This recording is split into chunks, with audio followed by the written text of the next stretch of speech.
पे बहुत चीज़ जो है खुद से आपको बताना पड़ता है कि हाँ, ये है, जैसे ये चीज़ हम खुद से लिखे हैं आपको समझाने के लिए ताकि ये समझ लीजिए। बाकी ये सब पढ़ेंगे और बाकी जहाँ से मान लीजिए क्वेश्चन पूछा हुआ है, जैसे देखिए ये वाला जो है क्वेश्चन एग्ज़ाम में पूछा हुआ है बीपीएससी टीआरई में और यहीं से पूछा हुआ है, ठोस अवस्था से। तो हम लोग ऐसे ही जो कांसेप्ट आएगा सामने उसको जो क्वेश्चन पूछा हुआ है टीआरई 1 2 3 में वैसे ही पढ़ते चलेंगे। जैसे 10th क्लास का ज्योग्राफी बनाए थे, वो आपको देख लीजिएगा, बहुत ही इंपॉर्टेंट वीडियो है। तो चलिए वीडियो को शुरू करते हैं और ये सभी के लिए है। आप ये नहीं कि हाँ बीपीएससी में साइंस का सब्जेक्ट है उसके लिए, वहाँ पे साइंस से कोई भी सब्जेक्ट हो, जीएस में तो पढ़ना ही है साइंस, तो उसके लिए भी है। तो चलिए शुरू करते हैं। चैप्टर 1 हमारे आसपास के पदार्थ यानी मैटर इन आवर सराउंडिंग। तो हमारे आसपास के जो पदार्थ है, सबसे पहले ये पदार्थ क्या है इसके बारे में जानते हैं। तो अपने चारों ओर नजर दौड़ाइए और हमें विभिन्न प्रकार के वस्तुएं आपको नजर दिखाई देगी कि हाँ हमारे आसपास में क्या क्या है। तकिया है, बेड है, मोबाइल है, चार्जर है, यहाँ पे ईंट है, पत्थर है, बहुत चीज जो भी है आपके सामने, पंखा है, जो सब दिख रहा होगा। तो ये सभी आपके पदार्थ है। तो पदार्थ का कुछ उदाहरण होगा कि हाँ क्यों पदार्थ, मान लें कि हाँ ये पदार्थ है। तो पदार्थ का एक जो है इसका परिभाषा है कि हाँ पदार्थ हुआ है जिसके पास द्रव्यमान और आयतन होता है, यानी जिनका आकार, आकृति और बनावट जो है सभी पदार्थों का अलग अलग होता है। ये नहीं कि सब एक तरह का होता है।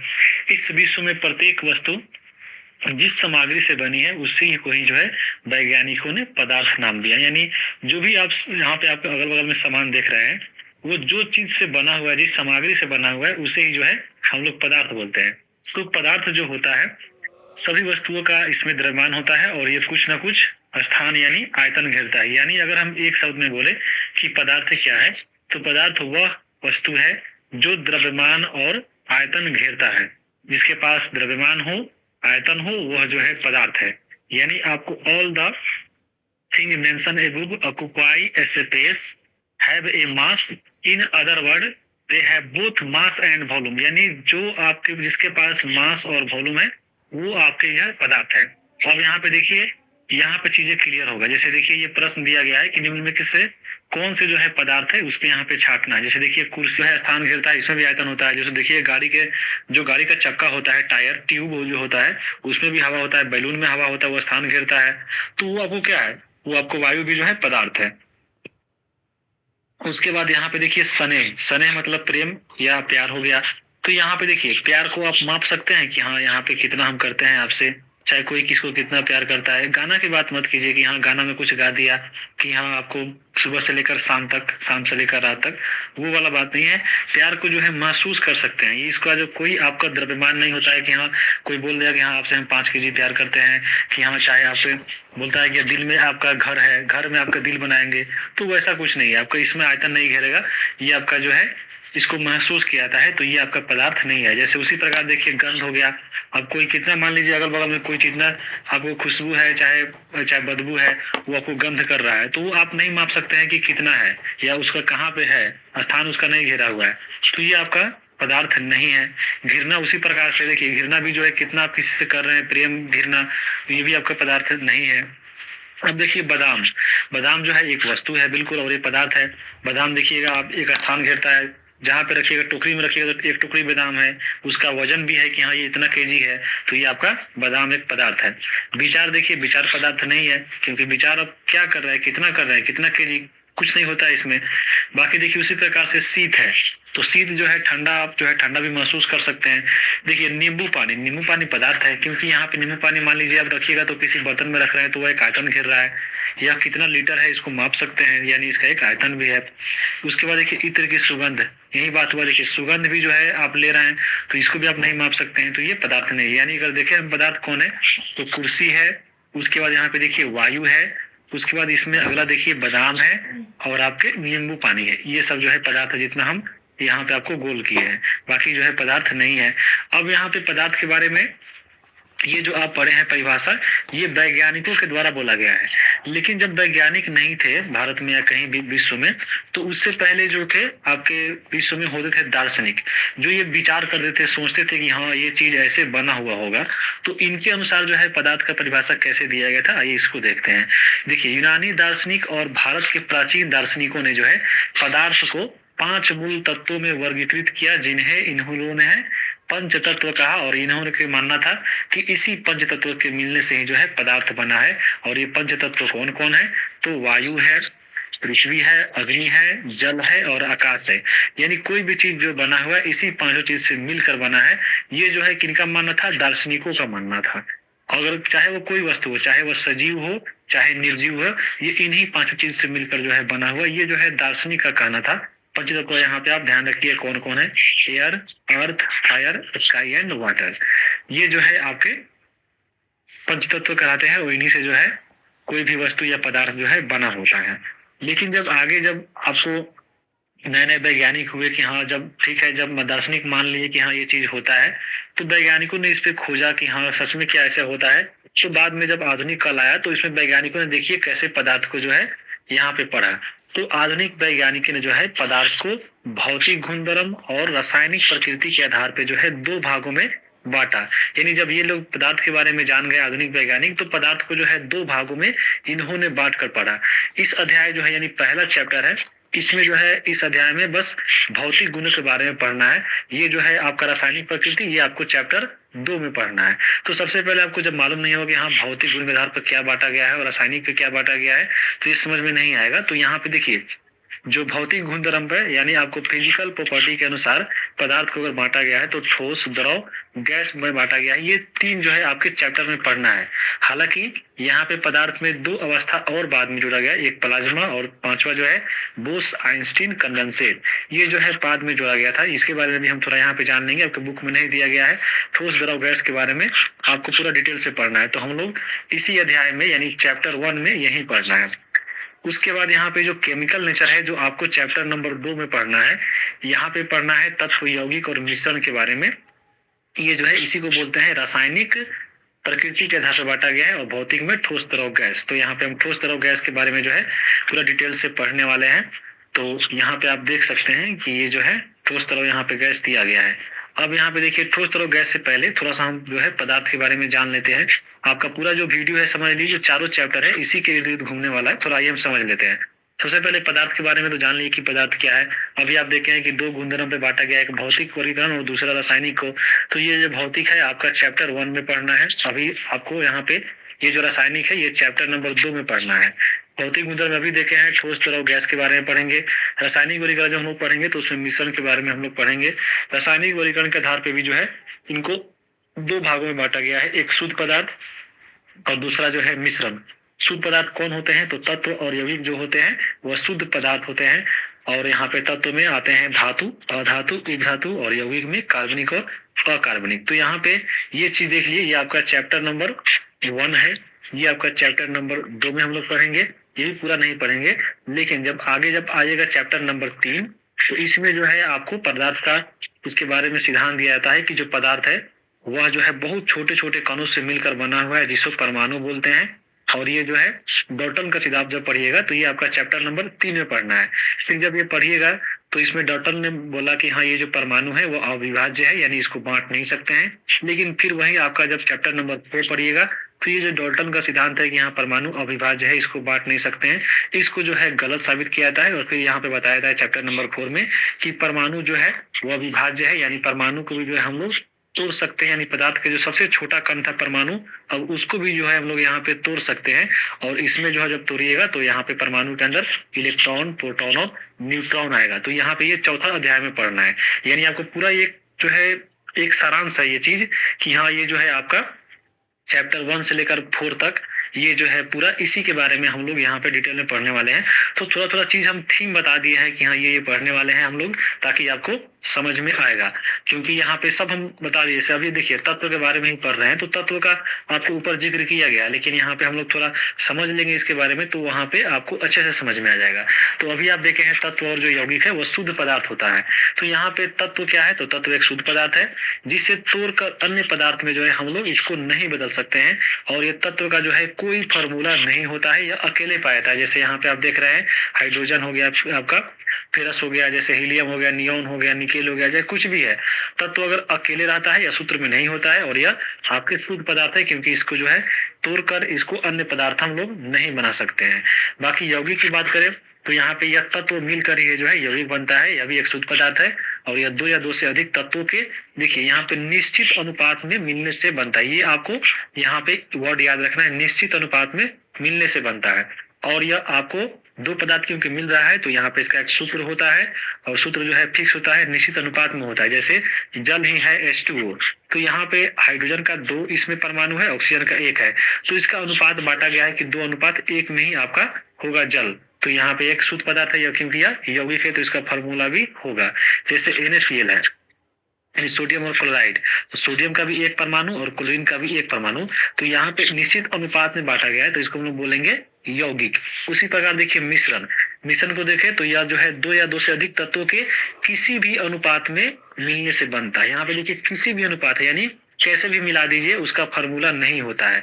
जैसे मान लीजिए आप एक टोकरी बालू लिए और उसमें जो है मान लीजिए 1 टगार सीमेंट मिला दिए, तो यहाँ पे आप इसको जो मिलाए तो इसका कोई अनुपात नहीं है कि हाँ यहाँ पे बराबर मिलेगा और कहाँ पे कितना भाग छूटेगा।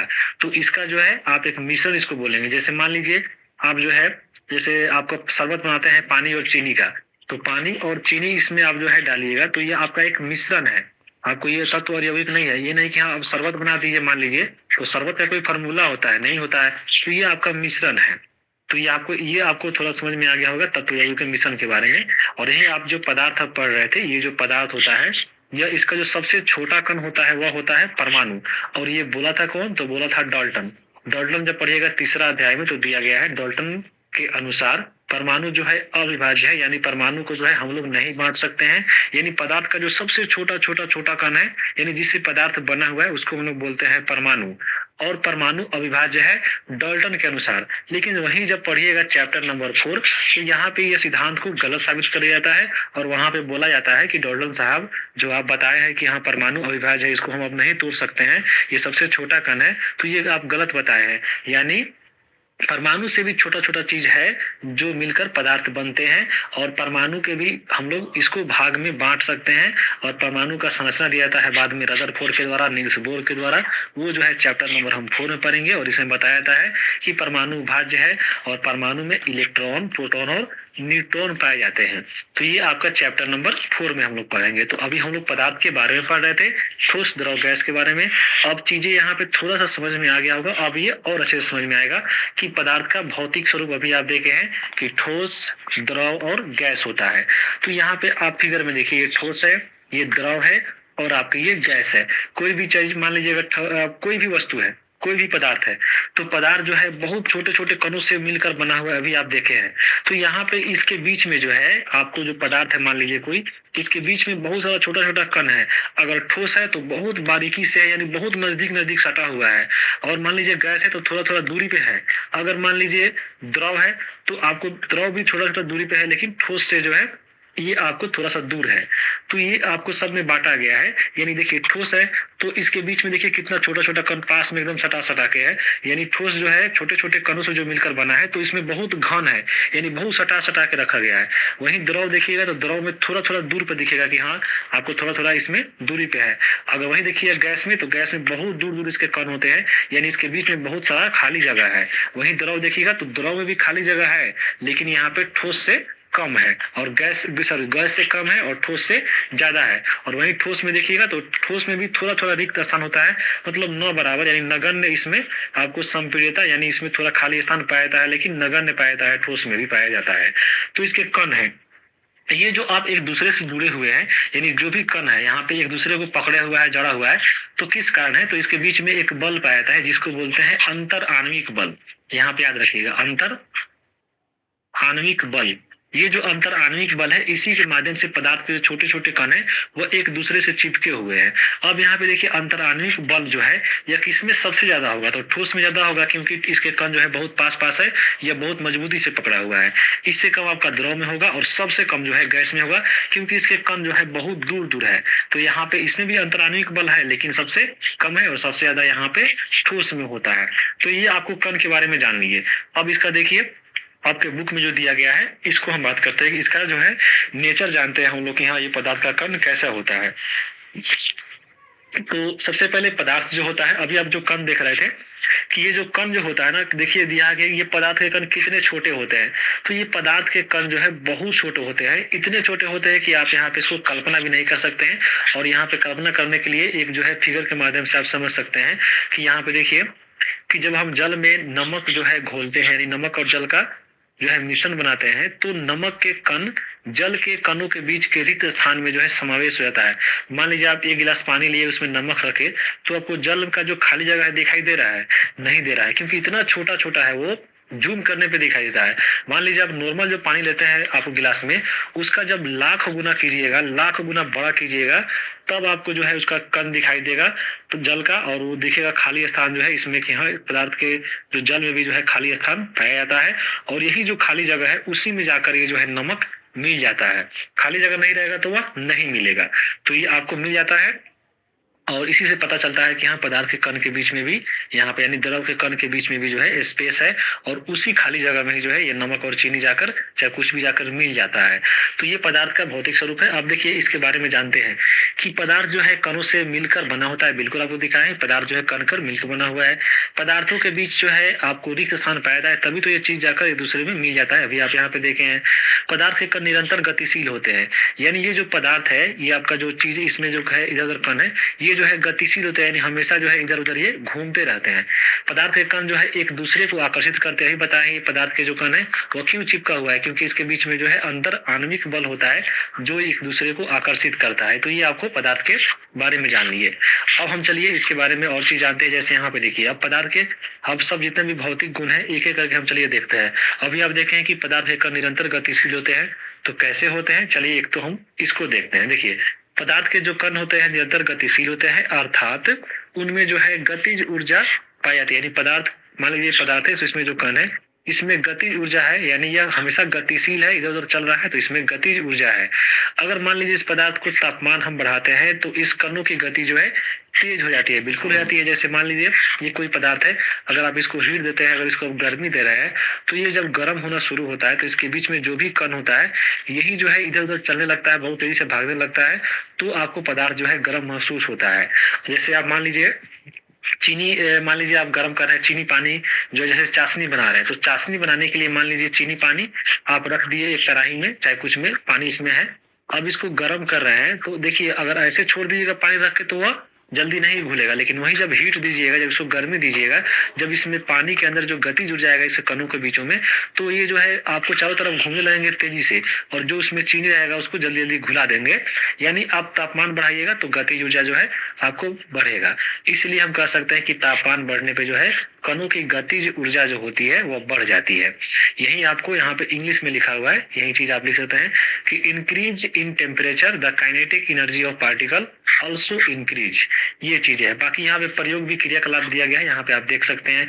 जैसे मान लीजिए कोई रूम में आपको एक बंद कमरा है, वहां पे अगर मान लीजिए अगरबत्ती जलाते तो क्या होता है, अगरबत्ती चारों चारों तरफ जो है फैल जाता है। क्यों फैलता है? क्योंकि यहाँ पे जो है आपको वायु है, वायु में जो है इस सब जो आपका पार्टिकल है, कण है, यहाँ पे चारों तरफ घूम रहा है, खाली स्थान भी इसमें बीच में बहुत सारा है, तो जैसे जैसे धुआं निकलता है इसका चारों तरफ फैल जाता है। यानी वायु में जो भी गति, वायु में जो भी कण है आपको ये जो है फैला देते हैं चारों तरफ।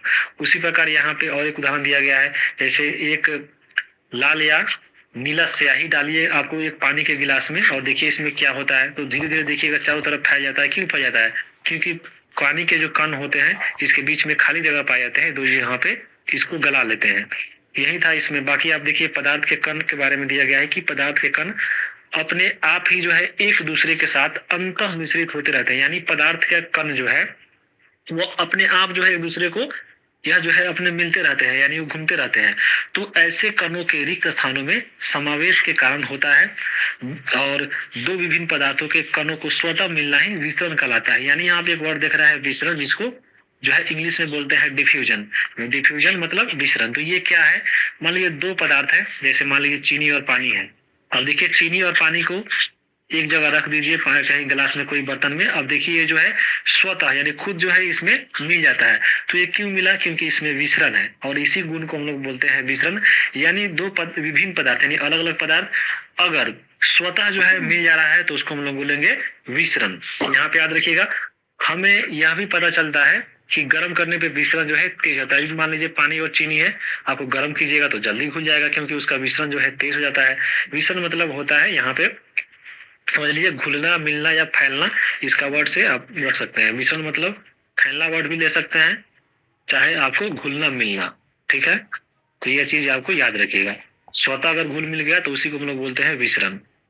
बाकी अब देखिए इसमें जो है अगला जो पॉइंट है, जैसे पदार्थ का जो भौतिक स्वरूप है, इसमें दिया गया था, ऊपर भी पढ़े हैं कि पदार्थ के कण जो है एक दूसरे को आकर्षित करते हैं। क्यों आकर्षित करते हैं? क्योंकि इसके बीच में जो है अंतर आणविक बल पाया जाता है, जो एक दूसरे को जो है ये पकड़े रहता है। अंतर आणविक बल के कारण ये सब चीज होता है। जैसे यहाँ पे उदाहरण भी दिया गया है कि एक लोहा का कील है, एक चौक का टुकड़ा है और एक रबर बैंड है। अब यहाँ पे देखिए तीनों का क्रियाकलाप कैसे करना है। मान लीजिए इन पर जो है हथौड़ा मार जो है मार करते हैं, यानी लोहा का जो कील है, मान लीजिए इस पर हथौड़ा मारिए, चौक का टुकड़ा इसको काट दीजिए और ये जो आपका रबर बैंड है इसको खींचकर भंगुर करने का प्रयास कीजिए, यानी इसको तोड़ने का प्रयास कीजिए। देखिएगा ये लोग जो है जल्दी नहीं टूटता है, क्योंकि इसके जो कण है अंतर आणविक बल के तहत जुड़े हुए हैं, एक दूसरे को पकड़े हुए हैं, आकर्षित किए हुए हैं, तो ये जो है कण आपको आसानी से नहीं टूट पाएंगे।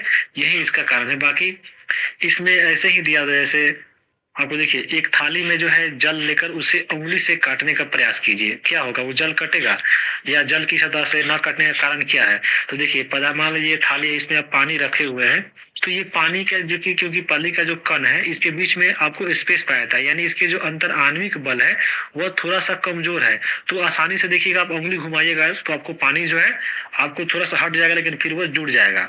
तो यहाँ पे क्या होता है, क्योंकि पानी के अंदर थोड़ा सा अंतराणविक बल कम है, इसलिए जो है आपको इसको काटना आसान है।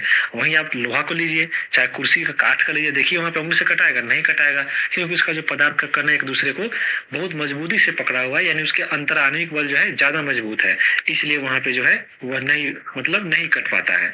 यही चीज इसमें है। बाकी यहाँ पे देखिए, यहाँ पे दिया गया है कि उपयुक्त जो आप क्रियाकलाप देखें, ये सुझाते हैं कि पदार्थ के कणों के बीच एक जो है बल कार्य करता है, जिसको बताया है अंतर आणविक बल। यह बल जो है कणों को एक साथ रखता है, यानी जो अंतराणविक बल है ये सभी कणों को आपस में पकड़े रहता है। इस आकर्षण बल का सामर्थ्य जो है प्रत्येक पदार्थ का अलग अलग होता है, बिल्कुल अलग होता है। ठोस में अलग होता है, गैस में अलग होता है, द्रव में अलग होता है। तो ये आपको इसके बारे में पढ़ना था। अब देखिए पदार्थ की अवस्था जो है हम लोग पढ़ते हैं, जो आप अभी देखे हैं पदार्थ की 3 अवस्था आपके बुक में दिया गया था, ठोस, द्रव, गैस, और चौथा प्लाज्मा, और पांचवा बोस आइंस्टीन कंडेंसेट। और यहाँ से देखिए बीपीएससी टीआरई में क्वेश्चन भी पूछा हुआ है। अब यहाँ पे देखिए बताए हैं अभी कि पदार्थ जो है अपने 3 अवस्थाओं में पाया जाता है। एक जो है बोलते हैं ठोस, एक जो है द्रव, और उसके बाद जो है गैस। पदार्थ की ये अवस्था है उनके कणों की विभिन्न विशेषताओं के कारण है। क्योंकि देखिए ठोस का कण जो है अभी आप देखे हैं बहुत पास पास है, नजदीक है। द्रव का जो है ठोस से थोड़ा सा कम है, और गैस का बहुत दूर दूर है। तो इसी गुण के कारण जो है पदार्थ को 3 भागों में, 3 अवस्थाओं में बांटा गया है, ठोस, द्रव और गैस। अब हम जो है पदार्थों के 3 अवस्थाओं के गुणों को अलग अलग विस्तार करेंगे। जैसे पहला है ठोस अवस्था। कोई वस्तु ठोस है, जैसे मान लीजिए आपके पास कलम है, मोबाइल है, ईंट है, पत्थर है, ये सब क्या है? ठोस है। तो ये ठोस होने के पीछे इसको गुण क्या है? कैसे हम कहेंगे कि हाँ ये ठोस है? जैसे मान लीजिए आपके आसपास कोई जगह कलम है, पेन हो गया, किताब है, सुई है, लकड़ी का छड़ है। तो यहाँ पे ये क्यों है ठोस? क्योंकि इसका आकार जो है एक निश्चित है। जैसे मान लीजिए आपके पास एक कलम है, तो एक उसका एक शेप बनाया गया है कि हाँ ये डिजाइन किया गया है कि ये ऐसा ही रहेगा। तो उसका एक निश्चित आकार है, उसका एक आयतन निश्चित है कि हाँ आपका, मान लीजिए आप कलम बिछौना पे रखिए, जमीन पे रखिए, आसमान में रखिए, आप कहीं भी रखिए, रैक में रखिए, वो कलम वैसा ही रहेगा, यानी उसका आयतन वैसा ही रहेगा। यानी उपरोक्त सभी उदाहरण जो है ठोस के हैं। हम देख सकते हैं कि इन सभी का एक निश्चित आकार, स्पष्ट सीमा, स्थिर आयतन है। यानी ये नहीं कि हाँ आप कलम जो है आप बिछौना पर रखे तो वह 50 ग्राम का था, हम इसको मान लीजिए जमीन पर रख दिए तो ये 5 केजी का हो गया, ऐसा नहीं होता है। और इसके अलावा यानी इसमें जो है नगण्य संपीड़न, संपीड़न का मतलब क्या होता है? कंप्रेसिबिलिटी, यानी उसके बीच खाली जगह, यानी आपको चीज का मतलब रखिएगा, संपीड़न का मतलब खाली जगह। यानी ठोस में जो है नगण्य खाली जगह, यानी नगण्य संपीड़ता भी जो है पाया जाता है, यानी बहुत कम स्पेस जो है इसमें, इसके बीच में, कणों के बीच में रहता है।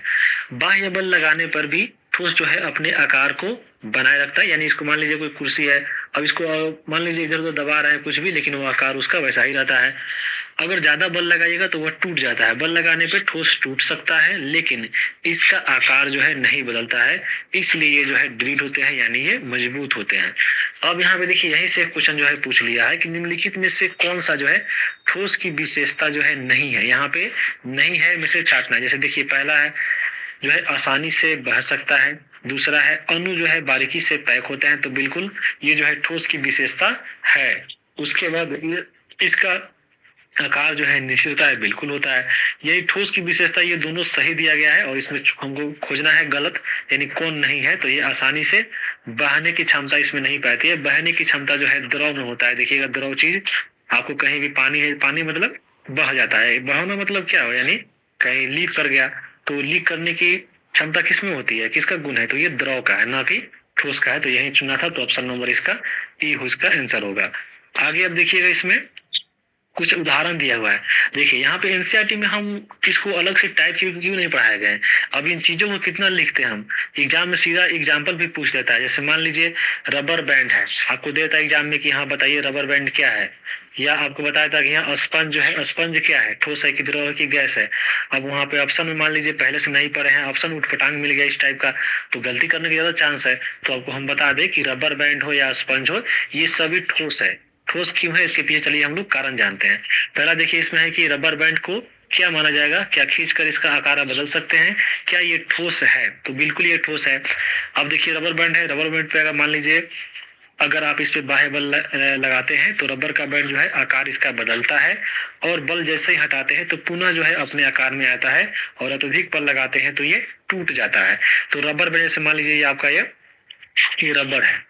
अब इसको देखिए इस पे बल लगाइएगा, मान लीजिए इधर खींचिएगा इधर खींचिएगा तो ये आपको बिल्कुल वैसे ऐसे लंबट जाएगा, फिर छोड़िएगा तो अपने आकार में ये आ जाएगा, और ज्यादा खींचिएगा तो टूट भी जाएगा।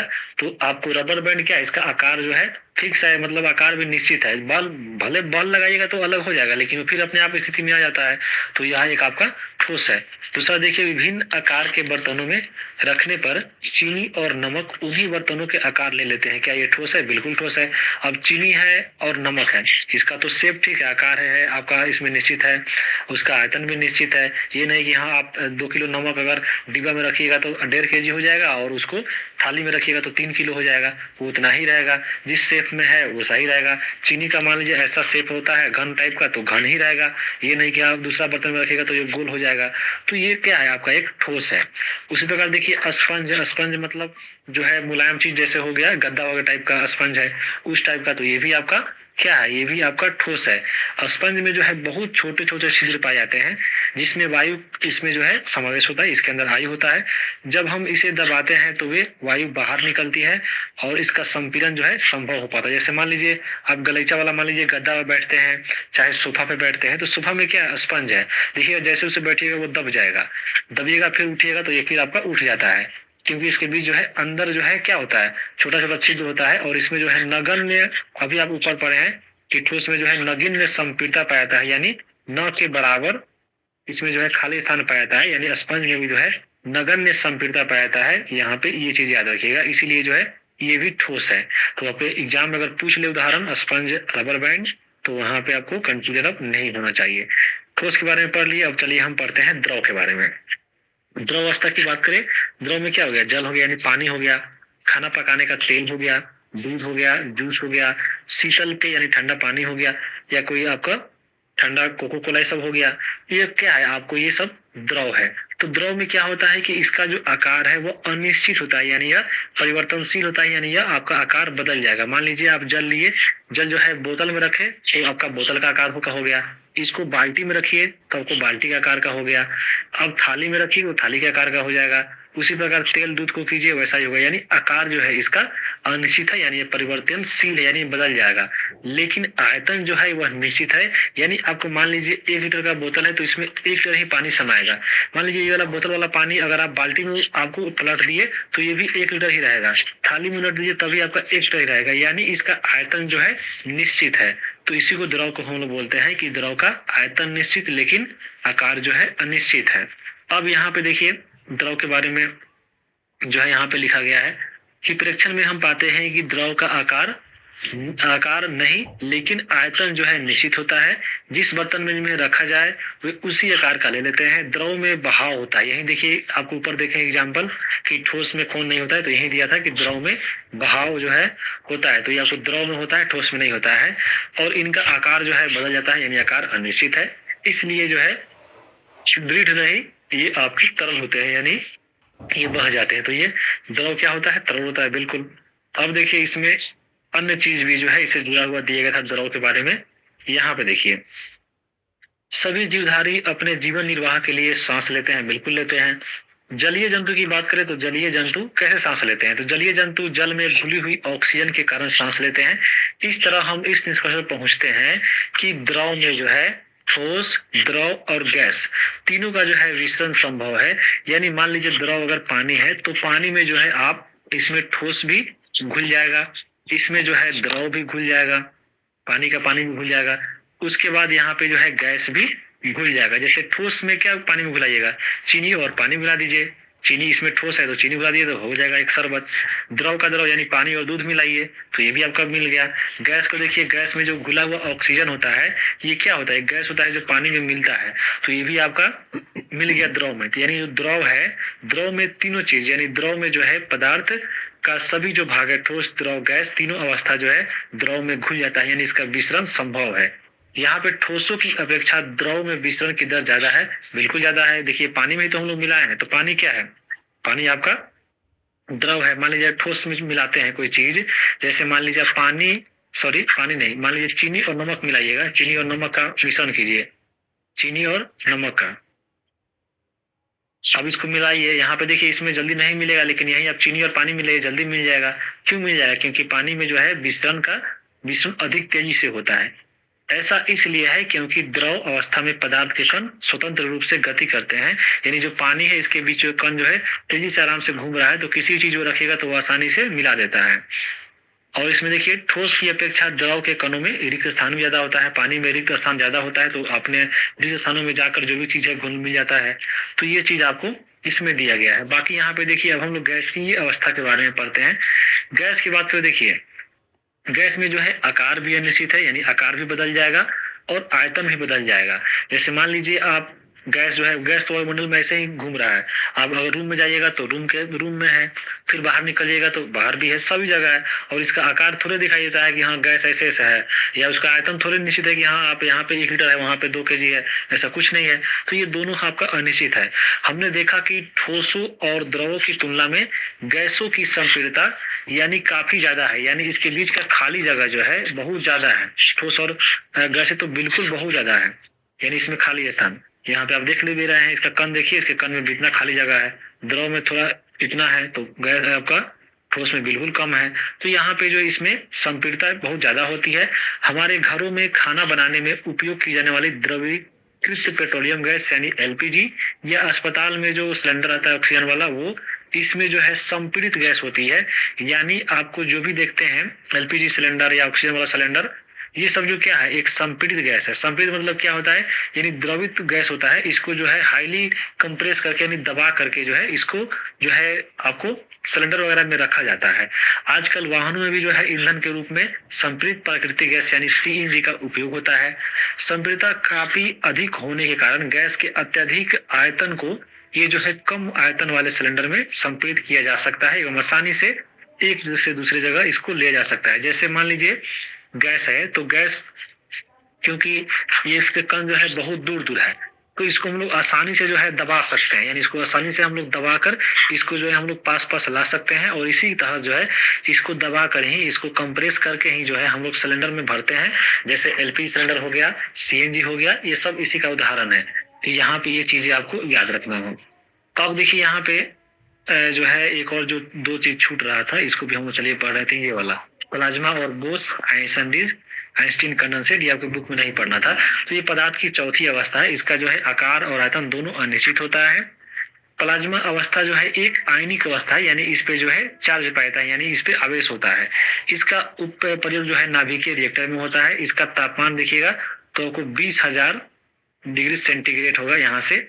इसका होता है सूर्य और तारों की उष्मा जो है, यहाँ पे उष्मा होगा ऊष्मा प्लाज्मा अवस्था के कारण नहीं होती है, यानी सूर्य और तारों में जो ऊष्मा आप देखते हैं उनका टेम्परेचर क्योंकि ज्यादा है तो यह इसी अवस्था के कारण होता है, और यह विद्युत का सुचालक होता है क्योंकि इस पे जो है आयनिक अवस्था है, यानी इस पे चार्ज पाता है, तो ये विद्युत का सुचालक होता है। प्लाज्मा अवस्था याद रखिएगा। बोस आइंस्टीन कंडेंसेट की बात करें तो 1920 में सत्येंद्रनाथ बोस ने पांचवी अवस्था की गणना की थी, और इसी के आधार पे आइंस्टीन ने जो है पदार्थ की पांचवी अवस्था की यहाँ पे भविष्यवाणी की थी। तो ये आप देख लिए। अब हम थोड़ा सा कुछ वर्ड को देखते हैं, फिर यहाँ पे ठोस तरल गैस को हम रिवीजन कर लेंगे कि हाँ यहाँ पे एक साथ क्या क्या है। तो सबसे पहले अभी बताया ना कि संपीड़न मतलब कंप्रेसिबिलिटी, यानी इसके बीच का खाली स्थान, यानी पदार्थों के कणों के बीच में जो रिक्त स्थान होता है यही कहलाता है आपको संपीड़िता। बाह्य बल के कारण ये जो है कण समीप आते हैं। अभी बताएं कि जो गैस में जो है संपीड़िता सबसे ज्यादा होता है, तो इसको बाह्य बल लगाकर दाबकर जो है इसको हम छोटे बर्तनों में छोटे सिलेंडरों में रख सकते हैं। पदार्थ के इस गुण को जो है संपीड़िता कहते हैं। और द्रव और गैस संपीड़न होते हैं। गैस जो है सर्वाधिक होता है क्योंकि गैस के कण जो है दूर दूर होते हैं, तो इसको आसानी से आप इसको संपीड़ित यानी दबा सकते हैं। ठोस की संपीड़िता नगण्य होती है, बिल्कुल कम होता है, जैसे स्पंज वाला में आप देखे हैं, इसलिए इसका आकार जो है और आयतन दोनों निश्चित होता है। इस गुण के कारण अत्यधिक आयतन की गैस को एक कम आयतन वाले सिलेंडर में संपीड़ित कर सकते हैं, किसी कारण संपीड़िता के कारण। गतिज ऊर्जा की क्या है, तो पदार्थ के कणों की गति के कारण उसमें जो है ऊर्जा आना गतिज ऊर्जा कहलाता है। गैसों में सर्वाधिक गतिज ऊर्जा होती है क्योंकि इसके बीच जो है खाली जगह ज्यादा होता है, तो ये बहुत तेजी से अपना मूव करते रहते हैं, यानी घूमते रहते हैं, यानी गति करते रहते हैं, तो ये गतिज ऊर्जा इसमें सबसे ज्यादा होता है क्योंकि ये तीव्र गति से सभी दिशाओं में चलती है। तथा कण तेजी से कंपन भी करते हैं, और द्रव और गैसों में कम और ठोस में जो है न्यूनतम गति ऊर्जा, क्योंकि ठोस के कण आसपास होते हैं तो ये ज्यादा नहीं घूमते हैं नहीं गति करते हैं, तो इसमें कम गति ऊर्जा होता है। अब देखिए अभी जो आप पढ़े हैं ठोस द्रव गैस के बारे में, ठोस द्रव और गैस के बारे में हम लोग जल्दी जल्दी पढ़ लेते हैं कि क्या पढ़ लेते हैं। जैसे गुण की बात करें, देखिए आकार क्या होता है ठोस का, ठोस का आकार निश्चित होता है। द्रव का आकार क्या होता है, ये आपका अनिश्चित होता है, यानी जहां भी रखिए आकार बदल जाता है। गैस का भी कोई आकार जो है नहीं होता, यानी अनिश्चित होता है। आयतन की बात करें तो आपको ठोस का जो आयतन है, ठोस का आयतन जो है आपका निश्चित होता है। इसका अगर द्रव की बात करें तो द्रव का आयतन भी निश्चित होता है, यानी कि हाँ द्रव कहीं कहीं बदल जाएगा। 1 लीटर बोतल वाला बताया ना कि 1 लीटर बोतल को रखिए थाली में चाहे बाल्टी में उतना ही रहेगा। द्रव में आपका दोनों अनिश्चित होता है, जिस बर्तन में रखी जाती है उसी का आकार एवं आयतन जो है ले लेता है, यानी बदल लेता है, तो यह अनिश्चित है। अगर दृढ़ता की बात करें यानी तरलता का, तो ये जो ठोस होता है वह दृढ़ होता है, इसमें बहने की क्षमता नहीं होती है।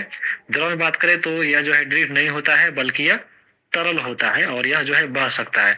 गैस की बात करें तो यह भी आपको बह सकता है, गैस तो हमेशा बहते रहता है हवा में।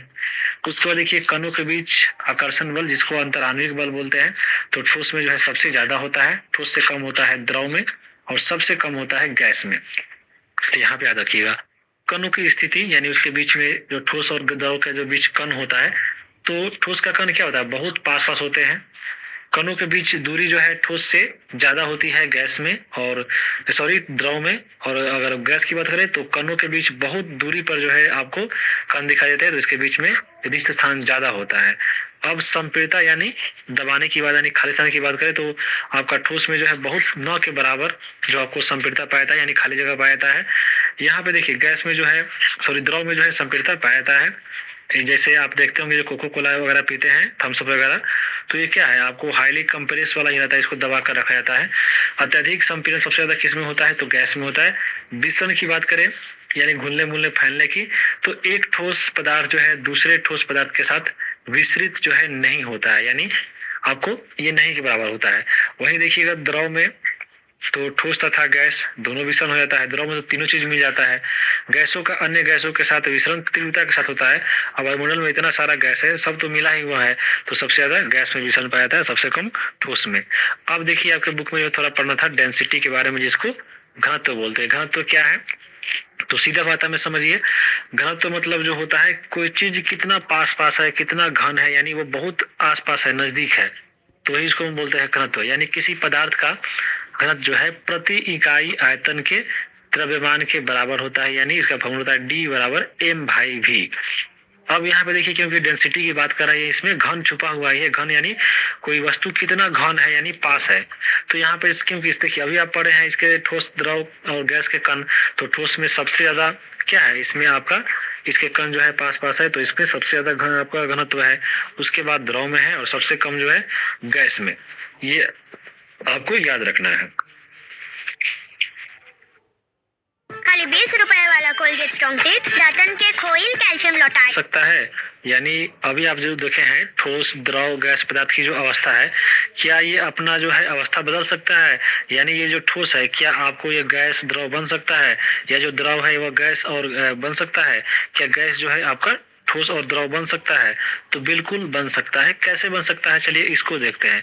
तो कोई भी ठोस अवस्था में अगर वस्तु है, इसको अगर आप उष्मा देते हैं, यानी आप इसको गर्मी देते हैं, अगर गर्म करते हैं, तो द्रव में बदल जाता है। जैसे मान लीजिए पानी है, बिल्कुल आपको पानी को गर्म कीजिए या द्रव अवस्था में बदल जाता है। चाहे कोई धातु है, उसको भी ज्यादा उष्मा दीजिए, गलाइए, वो भी द्रव बन जाएगा। फिर यहाँ पे अगर द्रव कोई वस्तु है, उसको भी अगर आप उष्मा दे रहे हैं, तो ये आपको भाप बन जाता है, यानी वह उष्मा स्थिति में आ जाता है। तो ये आपको देखिए कि यहाँ कैसे कैसे बदल जा रहा है। जैसे मान लीजिए कोई गैस वाला है अवस्था है, तो गैस को हम लोग कैसे बदलते हैं? गैस को अगर मान लीजिए शीतलता देंगे, यानी इसको ठंडा करेंगे, तो वह जो है आपका द्रव बदल जाएगा। फिर द्रव को भी ठंडा करेंगे, जैसे फ्रिज में देखिएगा पानी रखते हैं तो आइस क्यूब बन जाता है। तो ये क्या है आपका, ये इसको भी बदल सकते हैं। यानी पदार्थ की जो अवस्थाएं है वह आसानी से बदली जा सकती है। यहाँ से देखिए, हमें क्वेश्चन पूछा था टीआरई 3 के टीजीटी में। टीआरई 3 के टीजीटी में तो अभी हम जो पढ़ रहे हैं आपका केमिस्ट्री, यहाँ पे 4 चैप्टर पढ़ रहे हैं ना हम लोग, तो 4 चैप्टर में यहाँ पे 16 सवाल केवल टीआरई 3 के टीजीटी में पूछा हुआ है। आगे जब पढ़ाएंगे तो आपको हम बताएंगे इसी में वीडियो में ही। जैसे क्वेश्चन पूछा था कि जल की भाप अवस्था निम्नलिखित में से कौन है? तो जल की भाप अवस्था, यानी जल को जब हम लोग गर्म करेंगे, यानी द्रव को, तो ये क्या हो जाएगा, ये जो है आपका भाप बन जाता है। तो जल की जो भाप अवस्था है उसको हम लोग बोलते हैं गैस। यानी जल ये द्रव है, उसको हम लोग जब उष्मा देंगे तो गैसीय अवस्था में बदल जाएगा। तो यहाँ पे आपको याद रखिएगा द्रव के बारे में। अब देखिए आगे दिया हुआ है कि अवस्था बदलने के दौरान, जैसे हम ठोस से द्रव और द्रव से जब गैस बदल रहे हैं, तो पदार्थ के अंदर क्या होता है उसको जानना है। अवस्था परिवर्तन से पदार्थ के कणों पर क्या प्रभाव पड़ता है, इसको जानना है। इन सभी के बारे में चलिए हम लोग एक एक करके बात करते हैं। सबसे पहले तापमान परिवर्तन पे प्रभाव क्या होगा। यानी मान लीजिए कोई चीज वस्तु को हम लोग जो है अवस्था परिवर्तन कर रहे हैं, तो तापमान अगर देंगे तो उसमें क्या जो है परिवर्तन आएगा। सबसे पहले देखिए यहाँ पे आपको 2 क्रियाकलाप जो है दिया गया है, फिगर में देख सकते हैं कि बर्फ का जल जो है बदलने की प्रक्रिया है। आपको ऑप्शन नंबर ए में, इसमें बर्फ रखा हुआ है, अब इसको गर्म किया जा रहा है, तो ये जो है जल बन गया। फिर इसको यहाँ पे इसमें जो है एक थर्मोमीटर लगाया गया है ताकि इसको चेक किया जाए कि इसका टेम्परेचर क्या है। और इसी प्रकार से बी में है कि जल से जलवाष्प बनना, यानी इसमें जल रखा हुआ है और जल से जो है इसमें जो बर्फ रखा हुआ है और इसको भी गर्म किया जा रहा है। तो देखिए इसमें क्या होगा कि ठोस के तापमान को बढ़ाने पर, मान लीजिए कोई ठोस है, अगर मान लीजिए यहाँ पे जो है बर्फ है, ये ठोस है, इसका जो है अगर मान लीजिए इस पे हम अगर बर्नर से यानी इसको हीट देते हैं तो क्या होगा, तो ठोस के तापमान को बढ़ाने पर उसके कणों की जो गतिज ऊर्जा है वो बढ़ जाती है। गतिज ऊर्जा बढ़ने से यहाँ पे क्या होता है कि गति ऊर्जा में वृद्धि होने के कारण कण जो है अत्यधिक तेजी से कंपन करने लगते हैं, यानी घूमने लगते हैं, और ऊष्मा के द्वारा प्रदत्त की गई ऊर्जा कणों के बीच जो है आकर्षण बल को पार कर लेती है। यानी यहाँ पे जो आप बर्फ जो है ठोस है, इसको आप गर्म कर रहे हैं, तो एक समय ऐसा आता है जब गर्म होने लगता है तो इसके बीच में जो कण है वह तेजी से घूमने लगता है, यानी इसमें गतिज ऊर्जा बढ़ जाती है। और गतिज ऊर्जा बढ़ने से क्या होता है कि ये ठोस तो जो था पहले, इसके बीच में जो कण था, यानी इसके जो कण था बहुत सटा पास में था, ये जो है अपना आकर्षण शक्ति जो है खो देता है। और इससे ज्यादा क्योंकि हम लोग गर्म कर रहे हैं, तो यहाँ पे इसमें जो है प्रदत्त, देखिए यहाँ पे लिखा हुआ है कि उष्मा के द्वारा प्रदत्त ऊर्जा, यानी उष्मा के द्वारा हम लोग गर्म करने पे जितना ऊर्जा हम लोग दे रहे हैं, इतना ऊर्जा हम लोग दे रहे हैं कि इसके बीच यानी कणों के बीच इतना जो इसका पकड़ा हुआ रहता है, यानी जो आकर्षण बल है उससे भी ये ज्यादा होता है, यानी इसको पार कर लेता है। इस कारण जो है कण अपने नियत स्थान को छोड़कर अधिक स्वतंत्र होकर गति करने लगता है।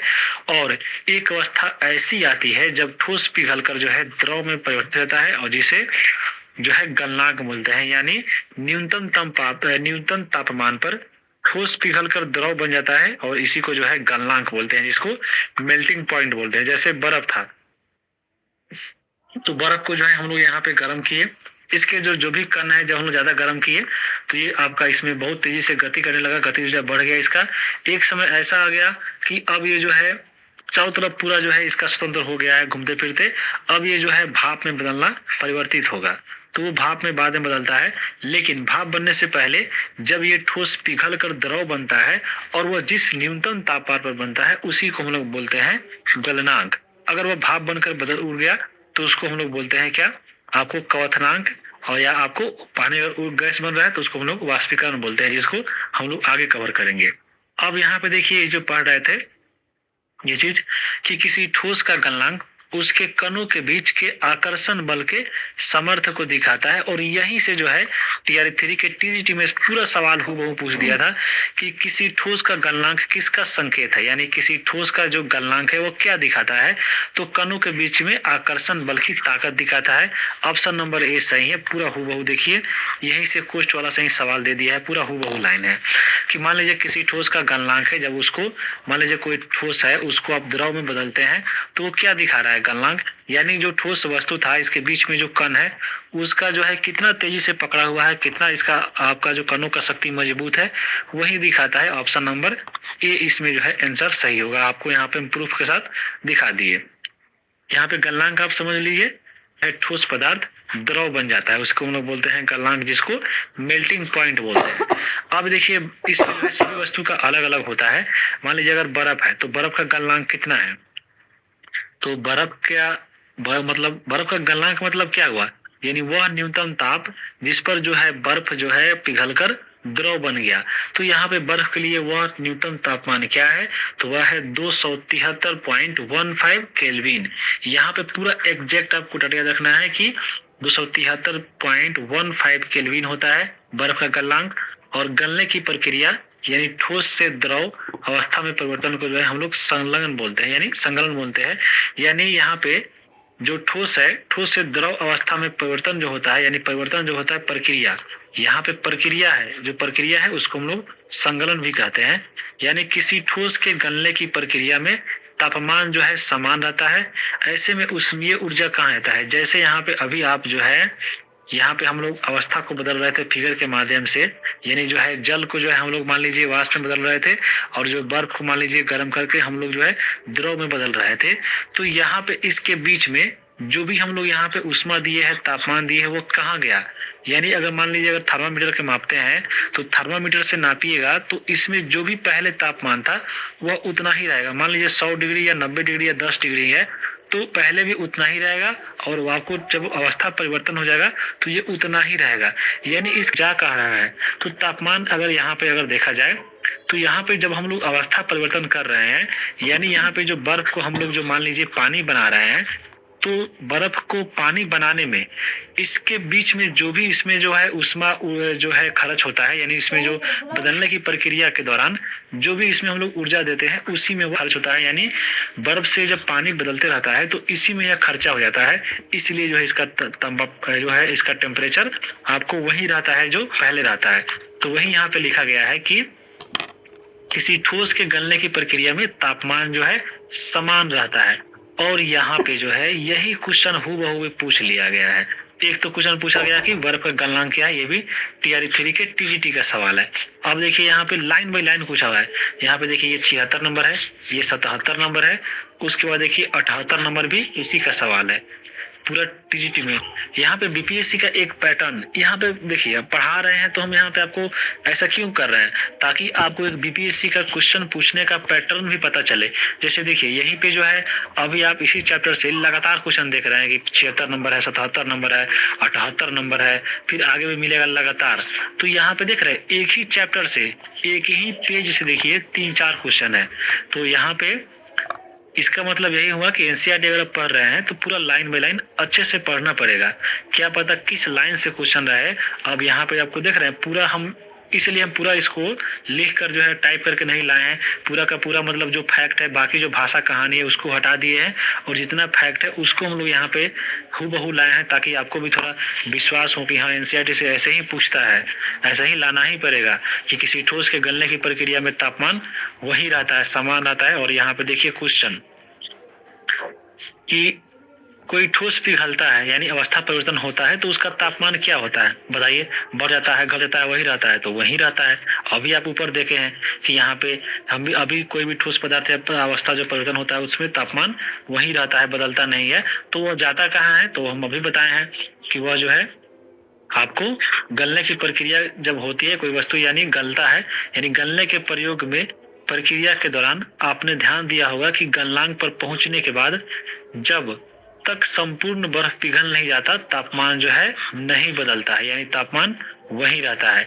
बीकर को ऊष्मा प्रदान करने के बावजूद भी ऐसा ही होता है, यानी यहाँ पे जो हम लोग बर्तन में जिसमें गर्म करते हैं तो उसको भी ऊष्मा देने के बावजूद जो है जो पहले आपका अवस्था परिवर्तन के समय और अवस्था परिवर्तन के बाद जो टेम्परेचर रहता है वही रहता है। तो कणों के पारस्परिक आकर्षण बल को वशीभूत करके पदार्थ की अवस्था को जो है बदलने में इस ऊष्मा का प्रयोग होता है। यही बात यहाँ पे हम बताए हैं कि मान लीजिए ठोस है, इसको जो है आप गैस में या द्रव में बदल रहे हैं, तो ठोस से द्रव बदलने की प्रक्रिया के दौरान जो भी इसमें हम ऊष्मा दिए हैं इसी में खर्च हो जाता है। तो यहाँ पे वह लिखा गया है कि कणों के पारस्परिक आकर्षण बल को वशीभूत करने में यानी तोड़ने में, यानी ठोस के अंदर जो भी जो है पार्टिकल होता है, कण होता है, उसको तोड़ने में जो है ऊष्मा खर्च हो जाता है, तो इसी में खर्चा हो जाता है, इसलिए जो है तापमान वही रहता है जो पहले रहता है। तो यही आपको हम समझाना चाहते थे कि बल को, आकर्षण बल को वशीभूत करके नहीं तोड़कर पदार्थ की अवस्था को जो है बदलने में इस ऊष्मा का उपयोग हो जाता है।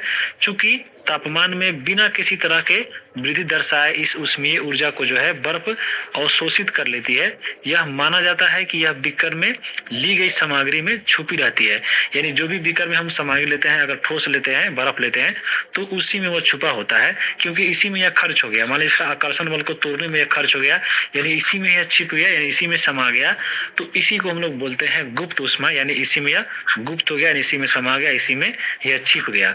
तो यहाँ पे अभी आप देखे हैं कि किसी ठोस के गलने की प्रक्रिया में तापमान वही रहता है, तो ऐसे ऊष्मीय ऊर्जा कहाँ चला गया? तो इसी में घुस गया, यानी इसी में गुप्त हो गया, तो इसी को हम लोग बोलते हैं गुप्त ऊष्मा। यानी यहाँ गुप्त ऊष्मा का अभिप्राय छुपी होती है, इसको लेटेंट हीट बोलते हैं। तो यहाँ पे आप लोग ये चीज समझ गए होंगे। अब हम चलते हैं आगे। यहाँ पे आप देख भी लिए कि यहाँ क्वेश्चन, ये वाला क्वेश्चन छूट गया था, इसका आंसर 77 नंबर का कि बर्फ का गलनांक यहाँ पे क्या है।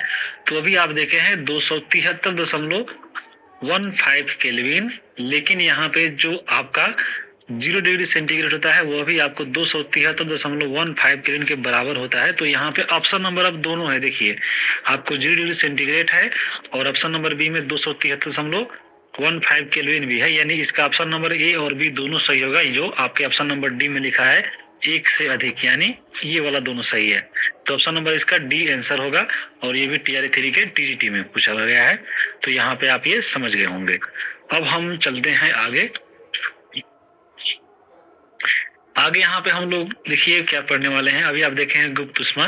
तो गुप्त ऊष्मा तो आप देख लिए कि हाँ गुप्त ऊष्मा क्या है, यानी अवस्था परिवर्तन के दौरान जो भी हम लोग ऊष्मा दे रहे थे, और वो जो अवस्था परिवर्तन के दौरान ऊष्मा जो है खर्च हो जाता है, उसी को हम लोग बोलते हैं क्या? तो आपको गुप्त ऊष्मा। लेकिन प्रसुप्त ऊष्मा क्या है? तो वायुमंडलीय दाब पर 1 kg ठोस को उसके गलनांक पर द्रव में बदलने के लिए जितनी ऊष्मीय ऊर्जा की आवश्यकता होती है उसे संगलन की, यानी उस प्रक्रिया की प्रसुप्त ऊष्मा कहते हैं। यानी आपको एक वायुमंडलीय दाब पर आपको 1 kg ठोस को जो है द्रव में बदलना है, और उसमें जितना ऊष्मा खर्चा होगा उसी को हम लोग बोलते हैं प्रसुप्त ऊष्मा। अर्थात 0 डिग्री सेंटीग्रेड और 273 केल्विन, यहाँ पे भी देख रहे हैं लिखा हुआ है 0 डिग्री सेंटीग्रेड बराबर 273 केल्विन। और यही आपके एग्जाम में अभी आप ऊपर देखे हैं ऑप्शन नंबर आपको डी जिसका था 77 नंबर क्वेश्चन। तो ये दोनों बराबर होता है, यानी 0 डिग्री सेंटीग्रेड और 273 केल्विन। इस पे क्या होता है कि जल के कणों की ऊर्जा जो है उसी तापमान पर बर्फ के कणों की ऊर्जा से जो है अधिक होती है। यानी आपका ये जो टेम्परेचर पर अगर देखा जाए तो जल के कणों की ऊर्जा और यहाँ पे उसी तापमान पे बर्फ के कणों की ऊर्जा से अधिक होती है, बिल्कुल ज्यादा होता है।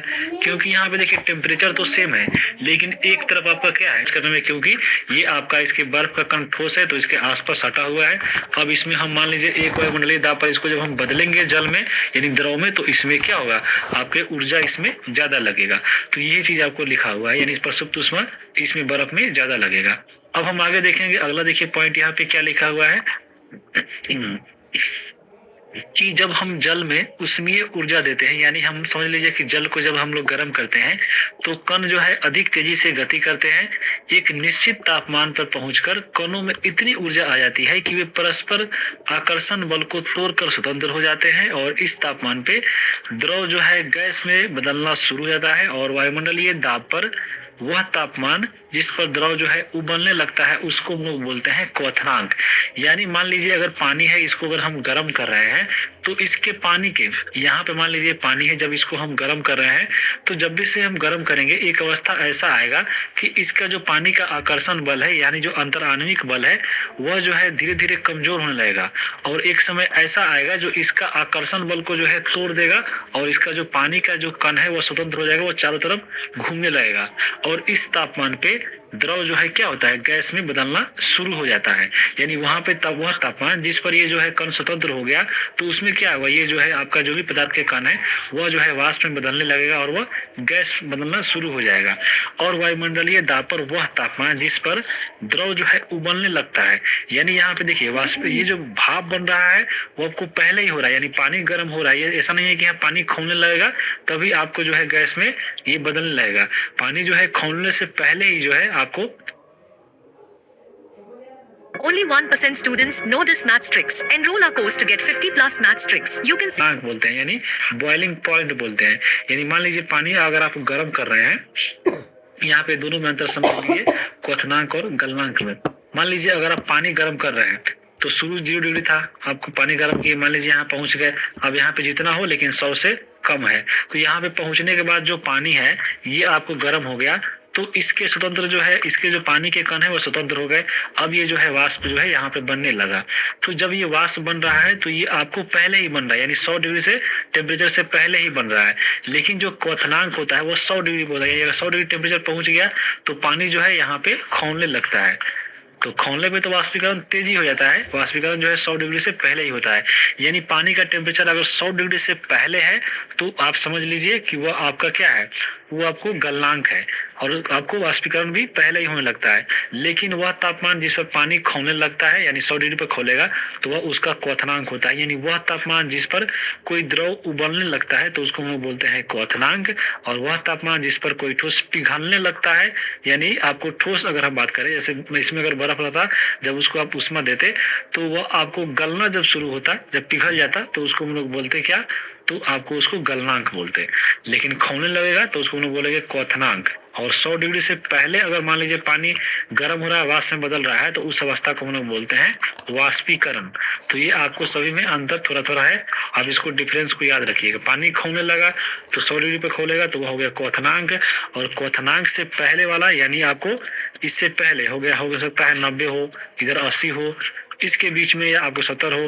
पानी जब भी आपका गर्म हो जाए, इसके स्वतंत्र आपको कण इसके स्वतंत्र हो जाए और वाष्प में बदलने लगे तो उसको हम लोग बोलते हैं वाष्पीकरण। तो ये आप समझ लीजिए। अब यहाँ पे देखिए कुछ पॉइंट दिया गया है कि द्रव के सभी कणों को इतनी ऊर्जा मिल जाती है कि वे वाष्प में बदलने लगते हैं, यानी टेम्परेचर देने पे। तो जल के लिए अगर बात करें तो देखिए जल के लिए यह तापमान जो कितना होता है, तो वह क्वथनांक वाला पूछ रहा है, यानी क्वथनांक कितना होता है तो 373 केल्विन यानी 100 डिग्री सेंटीग्रेड। वहीं आपको हम लिखे हैं 100 डिग्री, इसी को जो है कितना आप लिख सकते हैं 373 केल्विन। यानी आपको इतना समझ लीजिए कि 0 डिग्री अगर सेंटीग्रेड है, अगर आप इसको केल्विन में बदल रहे हैं तो यहाँ पे जो है कितना जोड़ना पड़ रहा है 273 केल्विन जोड़ना पड़ रहा है, तब आपको ये केल्विन में बदल जाएगा। यानी यहाँ पे अगर 100 डिग्री है, सॉरी 1000 हो गया, 100 डिग्री अगर सेंटीग्रेड है, इसको अगर आप केल्विन में बदलना है तो इसमें आपको 273 जोड़ना पड़ेगा, तो यहीं पे 373 केल्विन हो जाएगा। यही यहाँ पे आप देख भी सकते हैं, यही लिखा हुआ है। यानी अगर आपको देखा जाए तो 100 डिग्री सेंटीग्रेड बराबर 373 केल्विन। अब एग्जाम में देखिए कैसे ऊपर 77 नंबर क्वेश्चन पूछा था कि आपको बर्फ का जो है गलनांक क्या है, तो बर्फ का गलनांक आप भी देखे हैं कि आपको 0 डिग्री सेंटीग्रेड था और इसी को जो है बराबर होता है 273 केल्विन के बराबर। तो यही आपको ऑप्शन में था वहां पे। अब ये भी पूछ सकता है यहाँ पे कि पानी का क्वथनांक कितना होता है, तो यहाँ पे ऑप्शन रहेगा मान लीजिए 100 डिग्री सेंटीग्रेड और एक और ऑप्शन रहेगा 373 केल्विन। अब यहाँ पे मान लीजिए जो हबड़ाया हुआ लड़का रहेगा, बच्चा रहेगा, सीधे ऑप्शन पढ़ेगा, मारेगा पहला ऑप्शन और चलेगा घरे, बोलेगा कि हाँ सही हो गया, लेकिन जाएगा मिलाएगा तो गलत। तो यहाँ पे एग्जाम में पेशेंस, इसीलिए क्वेश्चन हम इसीलिए यहाँ पे करा रहे हैं ताकि आपको एक पैटर्न पता चले कि हाँ क्वेश्चन बीपीएससी कैसे पूछता है और हम लोग कैसे उसको पढ़ के बनाएंगे, ताकि आपको क्वेश्चन, देखिए क्वेश्चन मतलब एग्जाम में अगर हल्का क्वेश्चन गलती कर रहे हैं आप तो समझ लिए बहुत पीछे जा रहे हैं। क्योंकि आपको नहीं आ रहा तो कोई बात नहीं है, वो टफ है, बहुत किसी के लिए टफ हो सकता है, लेकिन जो क्वेश्चन आसान है वो सबको आ रहा है। अगर वही क्वेश्चन आप गलत कर दीजिएगा तो आप समझ लीजिए कहाँ फेंकाइएगा, इसका कोई हद हिसाब नहीं है। तो ऐसे ही इसलिए हम आपको क्वेश्चन भी करा रहे हैं ताकि आपको थोड़ा ये भी अंदाजा हो कि हाँ हम लोग कैसे क्वेश्चनों को पढ़ेंगे और कैसे क्वेश्चनों को बनाएंगे। एनसीईआरटी, देखिए एनसीईआरटी पढ़ना बड़ी बात नहीं है, पढ़ के उसको मतलब कैसे क्वेश्चन बनेगा ये बहुत बड़ी बात है। जैसे यहाँ पे आप देख रहे हैं पूरा क्वेश्चनों को भी हम लोग यहाँ पे पढ़ते चल रहे हैं ताकि एक पैटर्न पता चलेगा। अब देखिए यहाँ पे ऊपर सब तो आप समझ लीजिए होंगे, क्वथनांक, गलनांक, आपको गुप्त उसमें ये सब। अब देखिए हम लोग यहाँ पे पढ़ने वाले हैं ऊर्ध्वपातन के बारे में। देखिए हमने सीखा कि गर्म करने पर पदार्थ की अवस्था जो है बदल जाती है। बिल्कुल, अभी आप देखे हैं ठोस को गर्म किए तो द्रव, द्रव को गर्म किए तो गैस। गर्म होने पर ये जो ठोस है, ठोस से द्रव बन गया, द्रव से गैस बन जाते हैं। लेकिन कुछ ऐसे पदार्थ है जो द्रव अवस्था में परिवर्तित हुए बिना ही ठोस अवस्था से सीधे गैस में बदल जाते हैं, यानी और वह आपको गैस से ठोस में बदल जाते हैं। यानी आपको अभी देखे हैं कि ठोस से हम लोग द्रव में बदल रहे थे तब गैस में बन रहा था, लेकिन कुछ ऐसा पदार्थ है जो मान लीजिए ठोस है, अगर आप इसको गर्म करते हैं यानी हीट देते हैं तो बिना द्रव में बदले डायरेक्ट आपको गैस में बदल जाएगा। और वह जो है उसी वस्तु को हम लोग ये जो बदलने की प्रक्रिया होती है उसी को हम लोग बोलते हैं सब्लिमेशन यानी ऊर्ध्वपातन। और एक प्रक्रिया ऐसा होता है जब गैस जो है, गैस को मान लीजिए अगर आप ठंडा कर रहे हैं तो गैस को जो है biना द्रव में बदले ही ठोस बन जाएगा, तो उसको हम लोग बोल देंगे डिपोजिशन यानी निक्षेपण।